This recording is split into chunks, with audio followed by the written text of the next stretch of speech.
Hello children, in this video I am going to explain you about the mirror image in double dimensional array, how we can print mirror image. Okay, so according to the question, the size of the matrix is a square matrix and we have to enter m cross m, and m value is greater than 2 and less than 20. So here first of all, we import the package, util package, create the class, main method, create the object of the scanner class, then the size, enter the size from the user, and after this we just put the condition. Condition is given if m value is less than, in this condition is given m value should be greater than 2 and less than 20. So here we just put the invalid condition, m is less than 2 or m is greater than 20. So it's a invalid, greater than 20.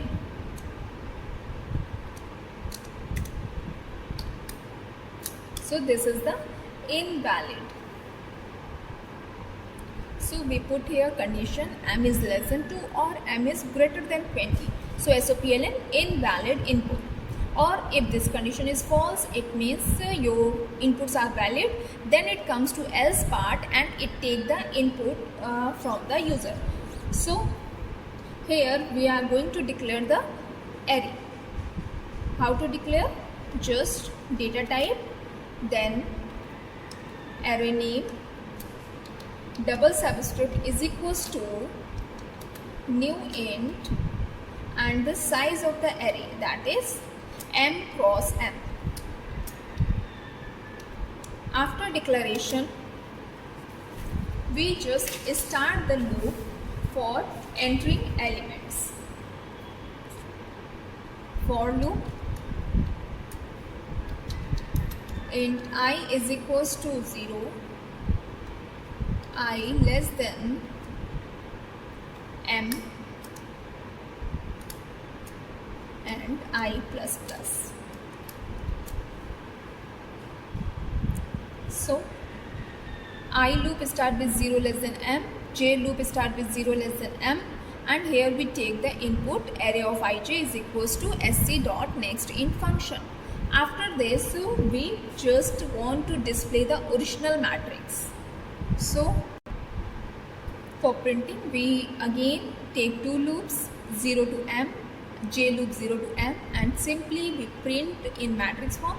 So SOP, here we are using SOP not ln, array of ij, and using the tab to take particular space between two numbers, and SOPLN. After closing the inner loop we just write SOPLN for the next line, and here we close the outer loop. So according to this statement we just print the original matrix.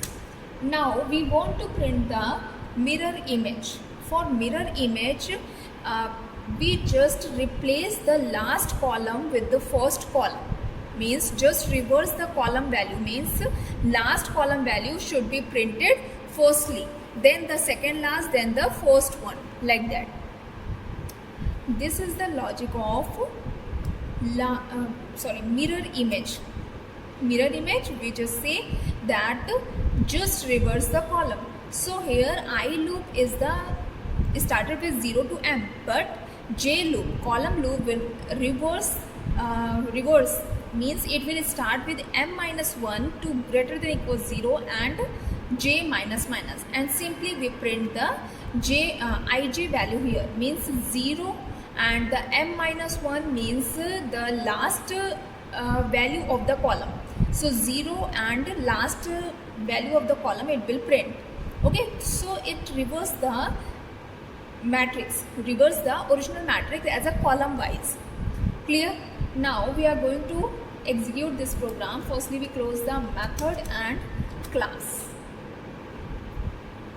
One more, here is the else part.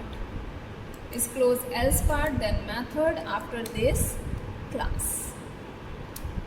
Okay, now click on compiled, yes, executed, click on mirror image and select void main, click on OK.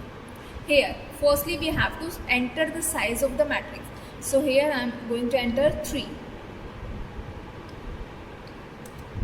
Then enter the elements. Using enter key, we enter the 9 elements.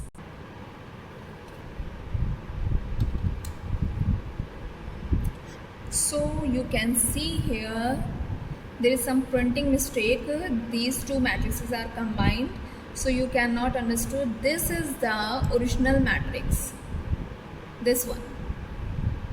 Okay, this is the original matrix. Now you can see last column mirror image, means your mirror is kept there at this side. So the last column will be shown as a first column. So you can see 5, 63, 66 is showing here first column. Then 3, 8, 85 is the next column, and 6, 9, 25 which is the first column at the last. So it's a mirror image of the original matrix. Okay, let's check the invalid condition. If we enter the size of more than 20, then it will display invalid input. Okay, once again execute this program. Here I am given the size 4, m value is 4. Now going to enter the elements. We have to enter here 16 elements. Now you can see it's a original matrix, and this is the mirror image of this matrix. Clear? This is the mirror image.